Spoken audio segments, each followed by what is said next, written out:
गुरुर्ब्रह्मा गुरुर्विष्णु गुरुर्देवो महेश्वरः गुरुर्साक्षात् परब्रह्म तस्मै श्री गुरुवे नमः।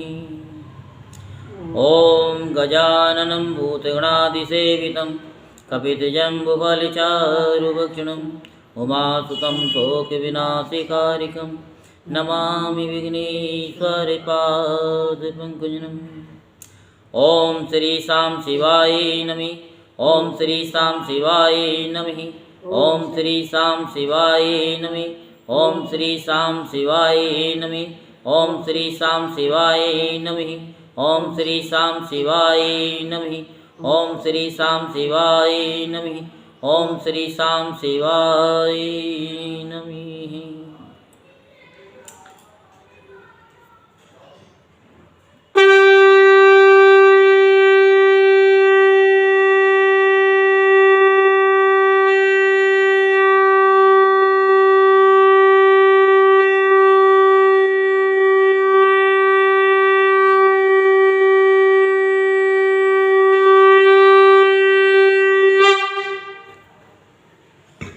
बोलो शंकर भगवान की जय।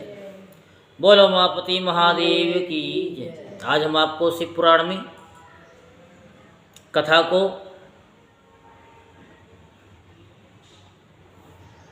कहते हैं।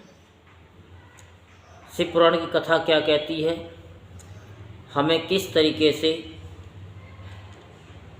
अपने दान को, किया गया दान जो है, उस दान से अच्छे फल की प्राप्ति कैसे हो।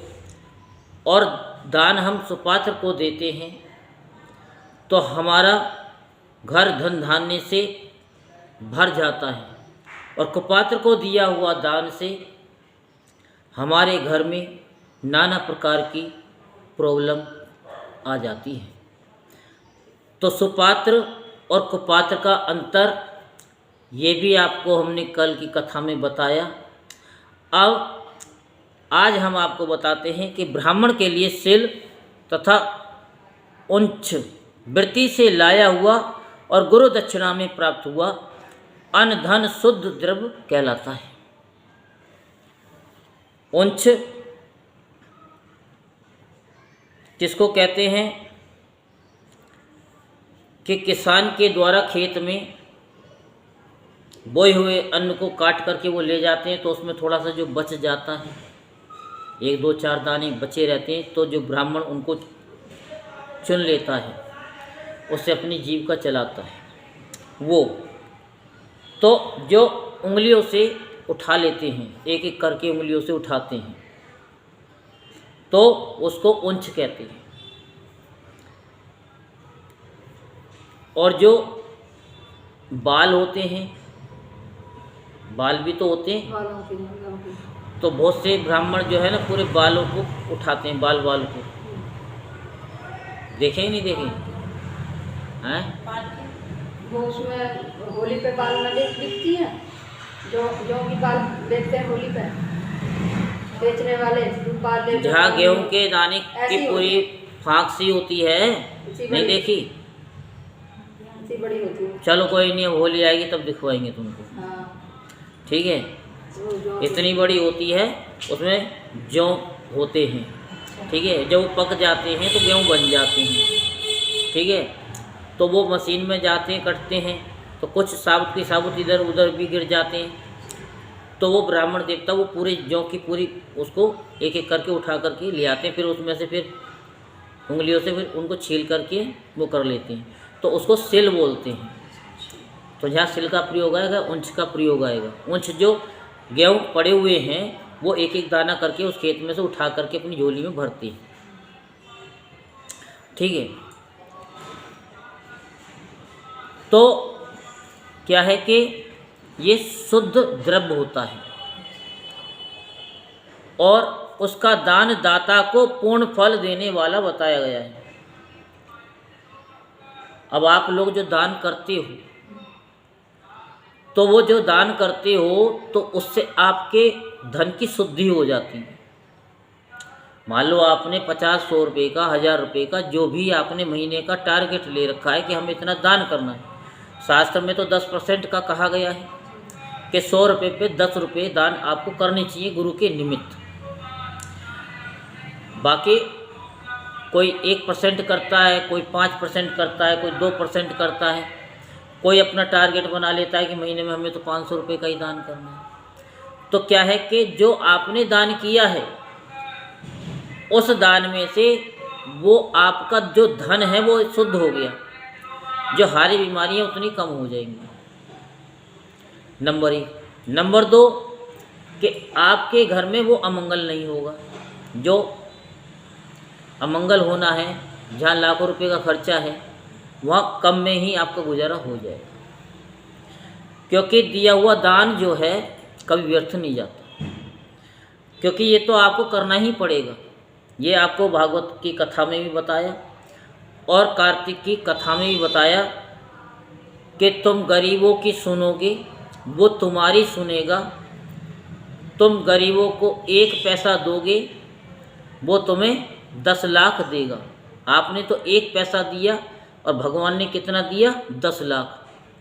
क्योंकि 1 के बाद में भगवान को 1 दे देते हैं तो उसके बाद में भगवान फिर उसमें कितनी भी जीरो लगा करके तुम्हें वापस कर देगा। बात समझ में आई कि नहीं? अगर आपने 1 नहीं दिया तो भगवान फिर जीरो किस में लगाएंगे? 1 नहीं होगा तो जीरो, जीरो तो फिर जीरो ही है, फिर तो कुछ मिलना ही नहीं।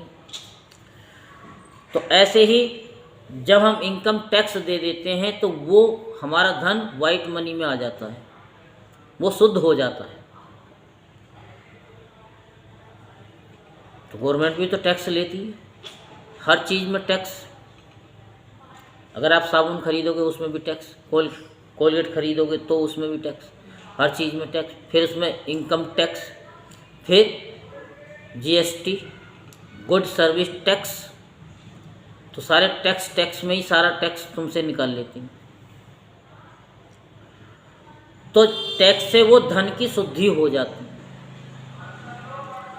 शुद्ध शुक्ल प्रतिग्रह दान में मिला हुआ द्रव्य मध्यम द्रव्य कहा जाता है, और खेती व्यापार आदि से प्राप्त धन अधम द्रव्य कहा जाता है।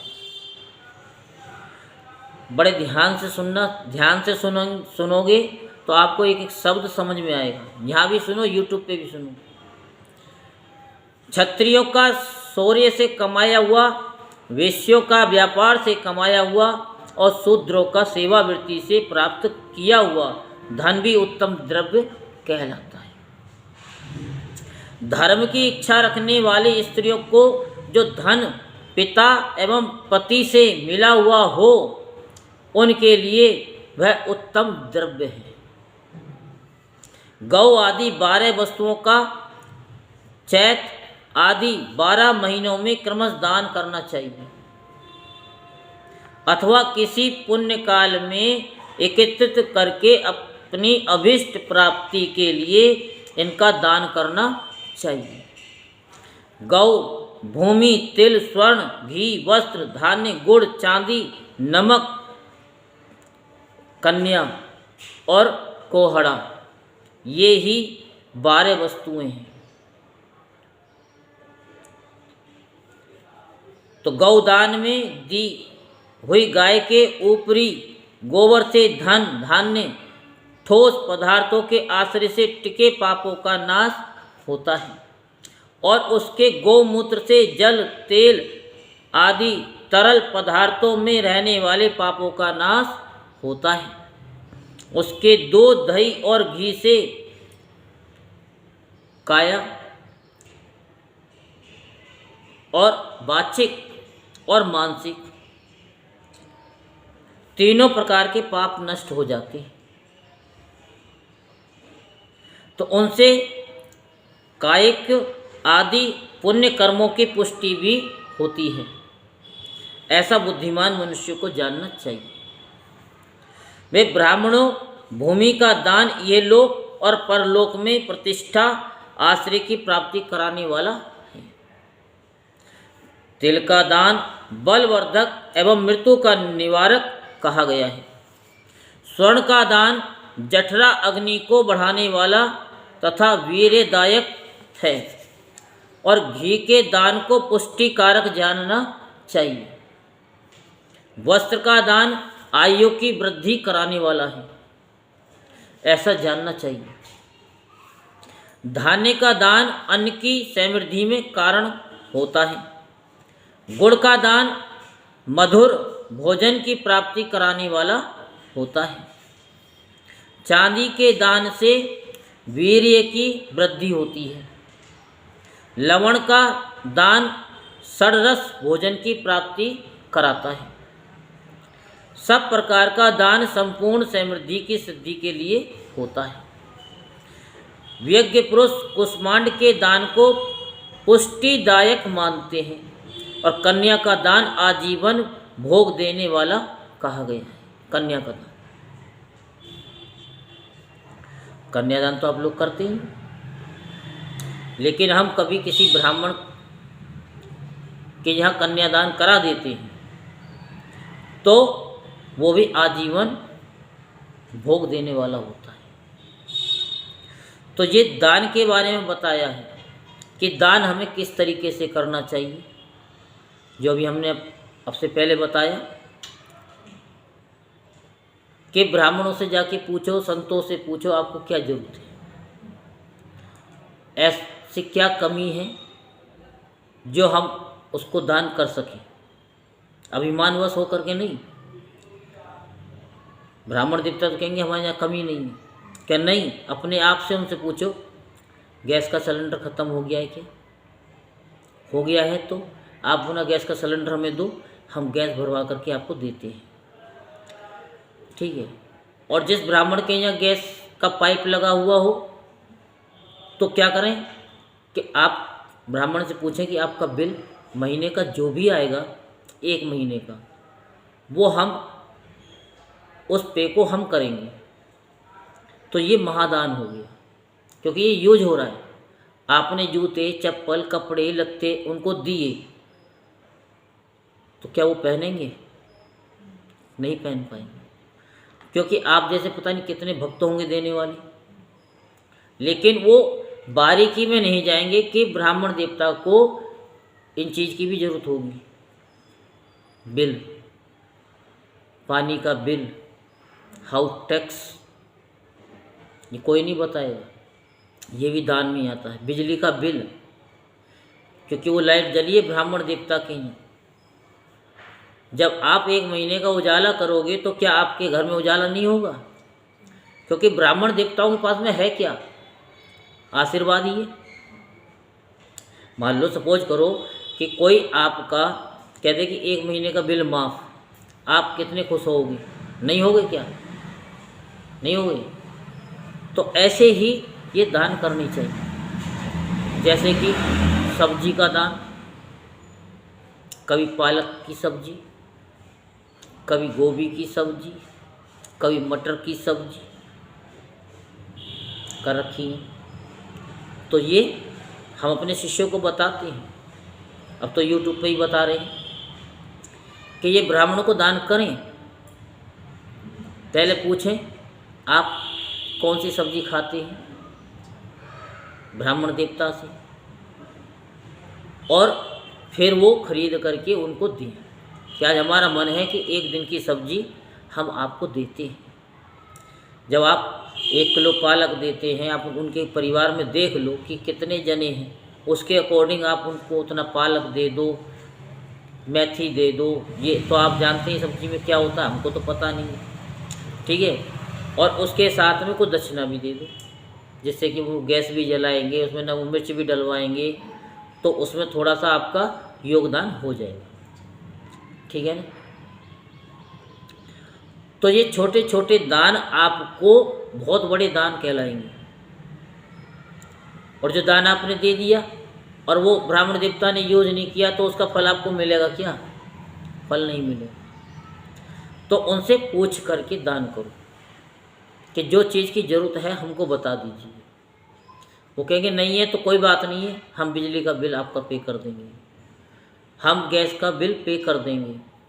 और भी देख लो, जो मोटरसाइकिल पे चलते हो कि 1 महीने का पेट्रोल हम भरा देते हैं, 1 टंकी फुल करवा देते हैं। ठीक है,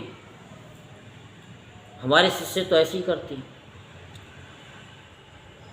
तो ये आपका दान जो है अक्षय होता है, क्योंकि आपको भी पता है कि ये यूज होना ही होना है। तो हे ब्राह्मणों, वह लोक और परलोक में भी संपूर्ण भोगों की प्राप्ति कराने वाला है। ये संपूर्ण भोगों की प्राप्ति आपको ये जो दान बताया है ना, ये समझ लो कि आपके तत्व ज्ञान की तरफ भी लेके जाएगा, आपके यहाँ भक्ति भी उत्पन्न होगी, और आपके घर में भी वो सुख शांति का वातावरण बनेगा। जब आप करेंगे तो आपको पता चलेगा। लेकिन रुकना नहीं है, करना है तो करना है अपनी कैपेसिटी के अनुसार। कटहल, आम, कैथ आदि वृक्षों के फल, केला आदि औषधियों के फल तथा जो फल लता एवं गुल्मों से उत्पन्न हुए हों, मुष्ट आवरण युक्त फल जैसे नारियल, बादाम आदि, उड़द, मूंग आदि दालें, साग, मिर्च, सरसों आदि तेल, मसाले और ऋतुओं में तैयार होने वाले फल समय समय पर बुद्धिमान व्यक्ति द्वारा दान दिए जाने चाहिए। और नमक का दान कब करना चाहिए? हैं? शनिवार को। नमक का दान किस समय करना चाहिए? शाम के टाइम तो बताइए। नमक का दान सुबह के समय करना चाहिए। 12 बजे से पहले नमक का दान करना चाहिए। भूल गए? वो तो और 12 बजे से पहले ही नमक को खरीदें, खरीदना चाहिए, और 12 बजे से पहले ही मंदिर में दान करें। अच्छा, नहीं तो आपके परिवार में सब गलते हुए चले जाएंगे। ठीक है, भूला मत करो। अब बार बार हम रिपीट क्यों करवाते हैं कि आप लोग भूल जाते हैं कथा को। तभी तो कहते हैं ना कि यहाँ भी सुनो, यूट्यूब पे 3 बार सुनो, वो कॉन्शियस माइंड से सब कॉन्शियस माइंड में पहुँच जाए। कि अगर कोई इंसान आपको कितना भी चक्रव्यूह में लेकर के आए, आप भूल ना पाए। कहते हैं ना कि भाई तुमने तो हमें चक्कर में डाल दिया, हम तो भूल गए। कोई कितना भी भुलवाने की कोशिश करे, आप भूल ही ना पाए। विद्वान पुरुषों को चाहिए कि जिन वस्तुओं से श्रवण आदि इंद्रियों की तृप्ति होती है, उनका सदा दान करें। स्रोत आदि 10 इंद्रियों के जो शब्द आदि 10 विषय हैं, उनका दान किया जाए तो वे भोगों की प्राप्ति कराते हैं। तथा दिशा आदि इंद्रिय देवताओं को संतुष्ट करते हैं।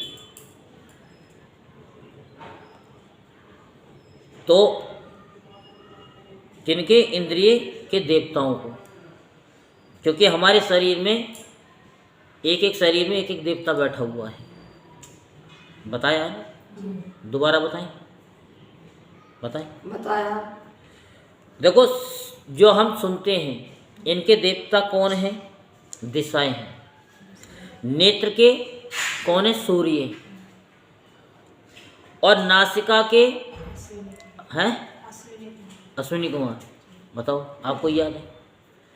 और रसेंद्रिय के वरुण हैं, और त्वेंद्रिय के वायु, और वागेंद्रिय के अग्नि, और लिंग के प्रजापति।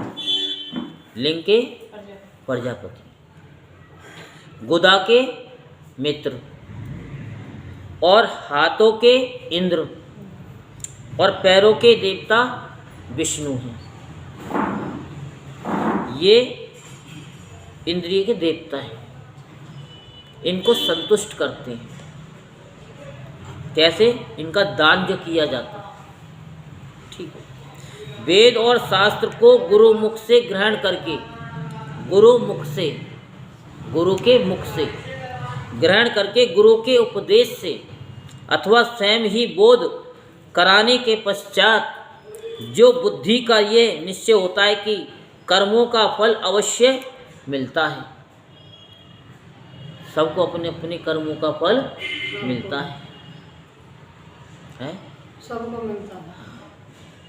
इसी को उच्च कोटि की आस्तिकता कहते हैं। आस्था। भाई बंधु अथवा राजा के भय से जो आस्तिकता बुद्धि या श्रद्धा होती है वह कनिष्ठ श्रेणी की आस्तिकता होती है। कनिष्ठ इतनी सी, ठीक है। जो सर्वदा दरिद्र हैं, जिसके पास सभी वस्तुओं का अभाव है, वह वाणी अथवा कर्म शरीर द्वारा यजन करे। वाणी से और अपने शरीर से,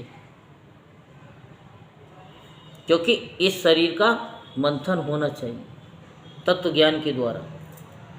मंत्र, स्तोत्र और जप आदि को वाणी द्वारा किया गया यजन समझना चाहिए, उससे सब कुछ मिल जाएगा।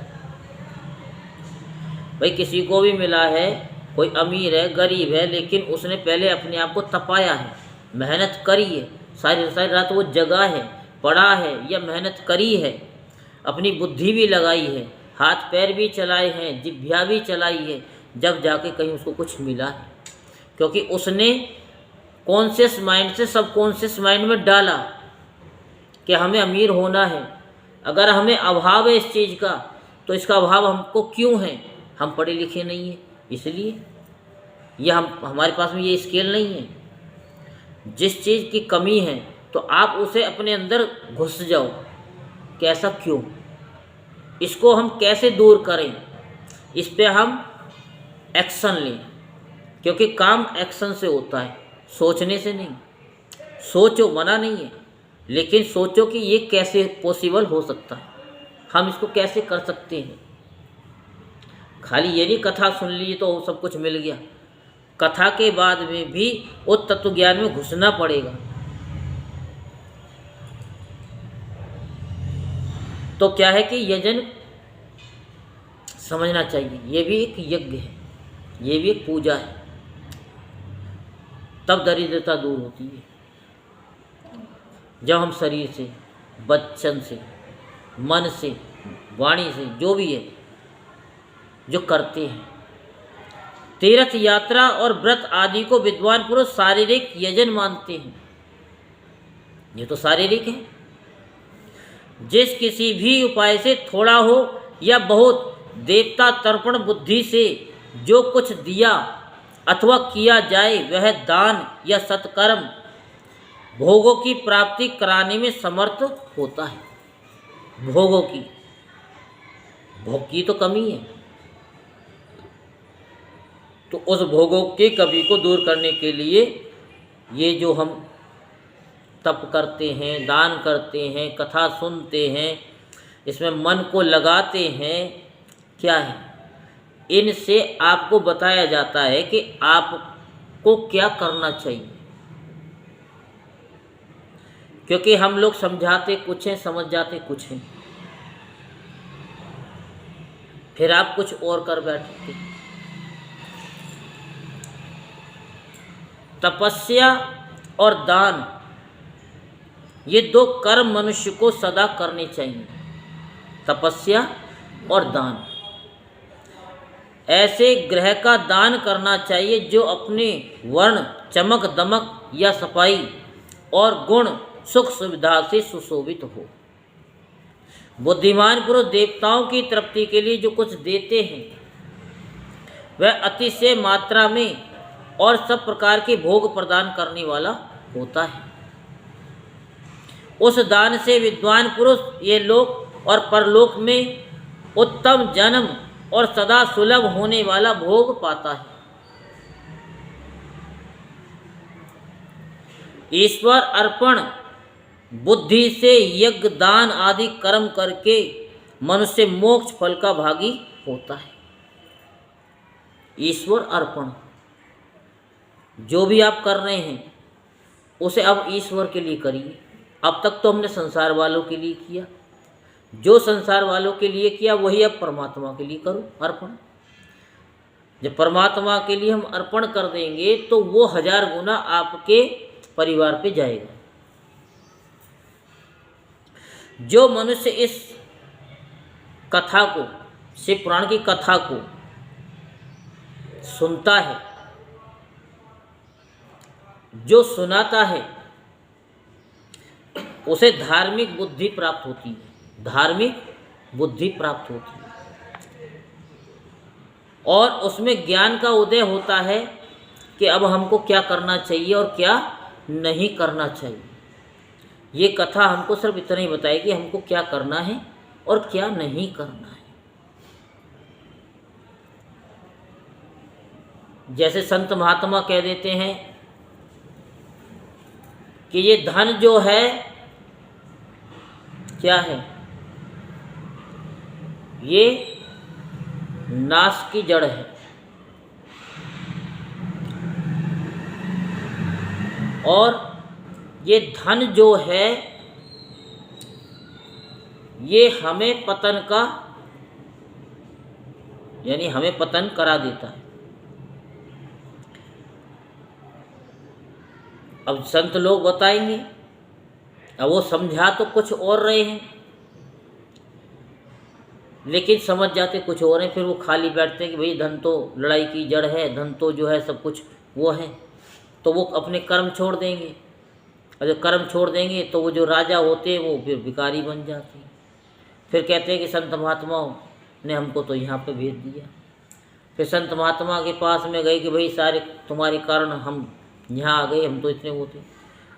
तो उन्होंने कहा कि ठीक है, हमने जो कहा आपने उसका गलत मतलब समझा, चलो ठीक है। हम कहते हैं कि एक हाथी हवा में उड़ रहा है, उड़ रहा है कि नहीं उड़ रहा? नहीं उड़ रहा। आप कह रहे हैं, लेकिन उस व्यक्ति ने कहा कि जब आप इतने सिद्ध पुरुष हैं, वो गाने में आता नहीं है, तुम दिन को रात कहोगे तो हम रात कहेंगे, और रात को तुम दिन कहोगे तो हम दिन कहेंगे। तो उन्होंने कहा कि आप इतने संत महापुरुष हैं, आप बड़े हैं, अगर आपने कहा है कि साथ हाथी उड़ रहा है तो उड़ ही रहा होगा। कि हाँ, एक कुत्ता जो है पानी के अंदर दौड़ लगा रहा है, तो पानी के अंदर कुत्ता दौड़ लगाता है क्या? है? ये तो आप कह रहे हैं। और इसी जगह कोई अगर बैठ करके कोई बड़ा संत आ करके कहेगा तो आप तो कह दोगे कि हाँ ये पुरुष तो कह रहे हैं, तो सही कह रहे हैं भाई, आप तो लोग हमको कुछ समझते ही नहीं है, तो इसलिए आप कह रहे हो कि नहीं है।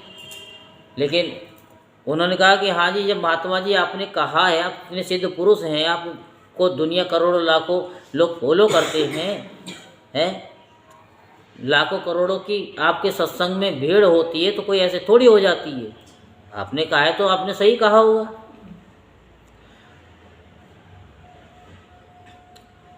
तब उन महात्मा जी ने कहा कि जो हम कह रहे हैं, हमने कहा कि ये जो धन है ये आपको नरक की तरफ ले जाएगा, लेकिन भगवान का नाम तुम्हें स्वर्ग की तरफ ले जाएगा। तो हमारा कहने का, समझाने का तरीका कुछ और था, तुम समझ कुछ और गए। बात समझ में आ रही है नहीं आ रही? उन्होंने कहा कि तुमने हमसे पूछा क्यों नहीं कि हाथी उड़ सकता है क्या? कुछ अपनी भी बुद्धि लगाओ। पूछते हमसे कि हाथी उड़ कैसे रहा है। अरे छोटा बच्चा होता है, वो खिलौने से हाथी को उड़ा नहीं देता भाई, रिमोट से हाथी को उड़ा देता है, हवाई जहाज को भी उड़ा देता है, हैं? तो वो आर्टिफिशियल है। हम जो कह रहे हैं वो सही है। और एक कुत्ता जो है पानी के अंदर दौड़ लगा रहा है, तो ये भी हमने गलत नहीं कहा, क्योंकि रिमोट से कुत्ते को पानी के अंदर भी दौड़ाया जा सकता है। नहीं दौड़ाया जा सकता? कह दो कि नहीं दौड़ाया जा सकता, दौड़ जाएगा। तो हमने ये तो नहीं कहा कि तुम अपना कर्म छोड़ दो, व्यापार छोड़ दो, लेकिन जितने धन की आपको आवश्यकता है, आपके परिवार को आवश्यकता है, उतना कर्म करो। बाकी समय परमात्मा को भी दो, जिसके लिए मनुष्य का शरीर मिला है। तो वही बात है जो हम समझाते हैं, समझते कुछ है नहीं, समझ कुछ और जाते हैं। तो ये शिव पुराण की कथा कहती है कि परमात्मा की तरफ चलो, लेकिन अपनी बुद्धि को परे रख दो, क्योंकि ये शिव तत्व जो है ये अपनी बुद्धि से परे है। ये तो गुरु आपको बता सकते हैं, आपका हाथ पकड़ करके आपको चला सकते हैं, लेकिन उंगली तो आपको ही पकड़ानी पड़ेगी गुरु को कि हमको चला दो। बच्चा भी तो उंगली पकड़ाता है, नहीं पकड़ाता क्या? क्या वैसे ही चलना सीख जाता है? तो ये शिव कथा क्या कहती है कि आप अपने कर्म को करते जाइए और भगवान से डायरेक्ट खुले शब्दों में जो आपको चाहिए वो मांगना चाहिए, घुमा फिरा करके नहीं, जलेबी की तरह।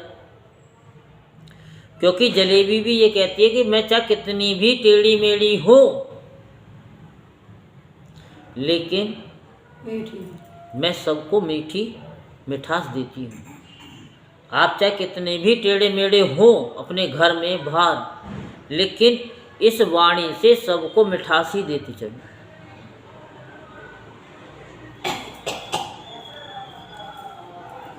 तो ये शिव पुराण की कथा कहती है।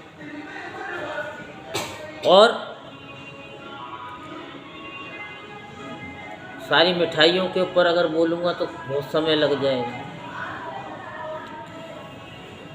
तो ऋषिगण बोले कि हे साधु शिरोमणि, अब आप पार्थिव मूर्ति की पूजा का वह विधान बताइए जिस पूजा विधान से समस्त अभिष्ट वस्तुओं की प्राप्ति होती है। सूत जी बोले कि महर्षियों, तुम लोगों ने बहुत उत्तम बात पूछी है। अब ये पूछ रहे हैं तभी तो बता रहे हैं। अब हमें क्या पता आप क्या सुनना चाहते हैं। हमने तो शिव पुराण रख ली है। अब आप शिव पुराण सुनना चाहेंगे शिव पुराण सुनाएंगे, भागवत सुनेंगे तो भागवत सुनाएंगे, सत्संग कहोगे सत्संग सुना देंगे। तो पार्थिव प्रतिमा का पूजन सदा संपूर्ण मनोरथों को देने वाला है तथा दुख का तत्काल निवारण करने वाला है। मैं उसका वर्णन करता हूँ, ध्यान दे करके सुनिए। हमेशा सूत जी यही बोलेंगे, ध्यान दे करके सुनिए। हे द्विजो, ये पूजा अकाल मृत्यु को हरने वाली तथा काल और मृत्यु का भी नाश करने वाली है। ये शीघ्र ही स्त्री पुत्र और धन धान्य को प्रदान करने वाली है। इसलिए पृथ्वी आदि की बनी हुई देव प्रतिमाओं की पूजा इस भूतल पर अभिष्टदायक मानी गई है। निश्चय ही इसमें पुरुषों का और स्त्रियों का भी अधिकार है। नदी, पोखरे अथवा कुएं में प्रवेश करके पानी के भीतर से मिट्टी ले आए, तत्पश्चात गंध चूर्ण के द्वारा उसका संशोधन करके शुद्ध मंडप में रखकर उसे महीन बनाएं तथा हाथ से प्रतिमा बनाएं और दूध से उसका सम्यक संस्कार करें। उस प्रतिमा में अंग प्रत्यंग अच्छी तरह प्रकट हुए हों तथा वह सब प्रकार के अस्त्रों से संपन्न बनाई गई हो। तदंतर उसे पद्मासन पर स्थापित करके आदर पूर्वक उसका पूजन करें। गणेश, सूर्य, विष्णु, दुर्गा और शिव जी की प्रतिमा का एवं शिव जी के शिवलिंग का द्विज को सदा पूजन करना चाहिए। पूजन जनित फल की सिद्धि के लिए 16 उपचारों द्वारा पूजन करना चाहिए। पुरुष से प्रोक्षण और मंत्र पाठ पूर्वक अभिषेक करें। अघैनी के चावल से नैवेद्य तैयार करें। सारा नैवेद्य एक कुड़व लगभग कुड़व समझती आप? पाव भर, पहले अव्वा पौवा ढौवा चलते थे ना, होना चाहिए। पाव भर तो समझती हो आप? होना चाहिए। घर में पार्थिव पूजन के लिए एक कुड़व और बाहर किसी मनुष्य द्वारा स्थापित शिवलिंग के पूजन के लिए एक प्रस्थ यानी शेरवर। शेरवर भी आप समझती होंगी? नहीं, 1.25 किलो ऐसे ही है ना? शेर भरना 1 किलो। 1 किलो? चलो 1 किलो होता होगा, हमें नहीं पता। नैवेद्य तैयार करना चाहिए, ऐसा जानना चाहिए। किलो चल गए, बात से कहाँ चल गए? देवताओं द्वारा स्थापित शिवलिंग के लिए 3 शेर नैवेद्य अर्पित करना चाहिए। क्या समझ में आ रही है? नहीं आ रही तो बोलो ना, बोलिए फिर से बोलिए। दोबारा से, दोबारा से। हाँ वही पाव भर से सुनाऊं या उस हाँ, वहीं से सुनो। नहीं से? देखो, पुष्प से प्रोक्षण और मंत्र पाठ पूर्वक अभिषेक करें। अघेनी के चावल से नैवेद्य तैयार करें।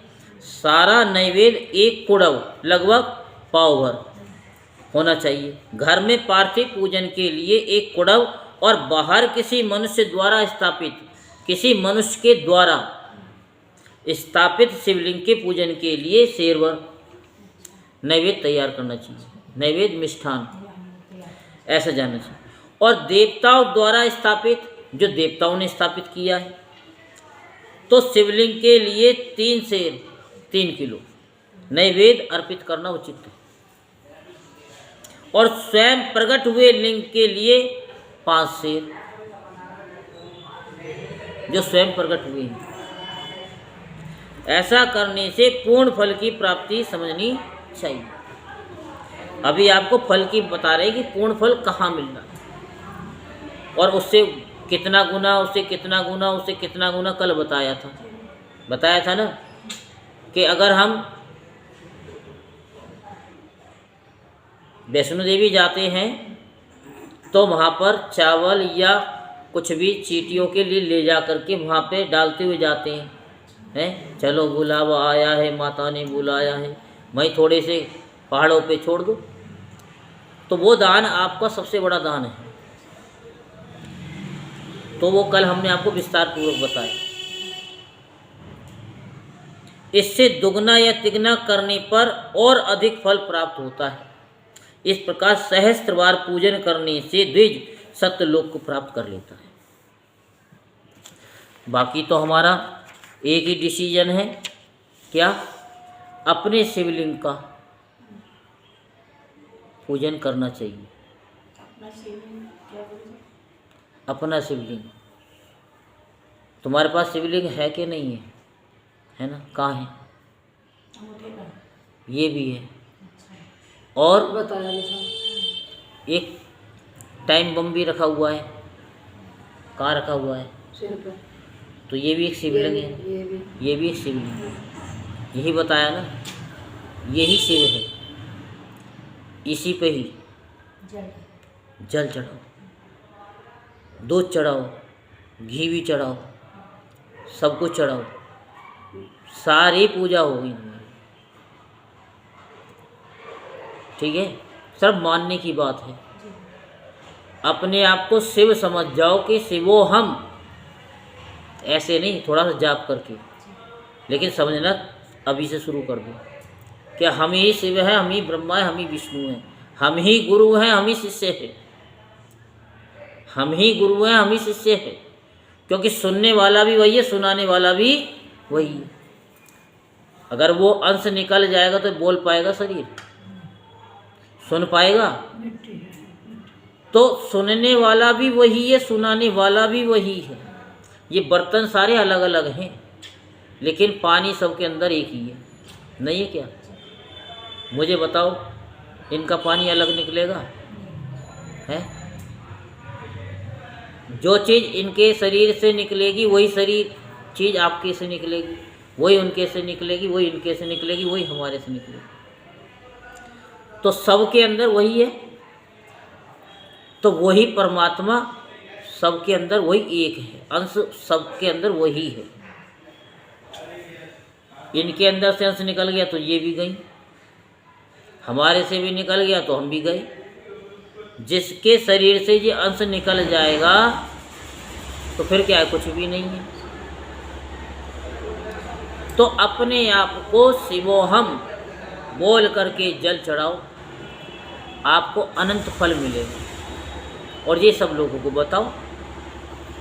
और मोमबत्ती का तो भूल ही मत जाना, सोमवार है, ठीक है ना। 5 मोमबत्ती शिवालय में, 2 मोमबत्ती अपने घर में जलाएं, बस 21 सोमवार। और अगर आगे भी जलाओ तो वो आपकी इच्छा है। और सबको बताओ क्या कि गुरु आप भी हैं, आप ही गुरु, आप ही चेला, ठीक है। आप अपने आप को कम मत समझो, यही आपको बताया। बाकी तो लुटेरे तो लूटने वाले चले जाते हैं। सही बात। वो आपकी भक्ति को भी लूटेंगे, आपकी शक्ति को भी लूटेंगे, आपके धन को भी लूटेंगे, आपके शब्दों को भी लूटेंगे। और फिर कहेंगे हम सबसे बड़े भक्त हैं। हाँ? वो भगवान का धन है। हाँ, बाकी तो सब जो आपका भाव है, जब आप अपने आप को शिवोहम समझ गए जिस दिन कि मैं सब कुछ कर सकता हूँ, मैं किसी से कम नहीं, तो आप सब कुछ कर जाओगे। जब उसने परमात्मा को पाया है, मान लो एग्जाम्पल के तौर पे ध्रुव ने पा लिया 5 साल के ने, तो हम तो 40-50 साल के हम नहीं पा सकते क्या?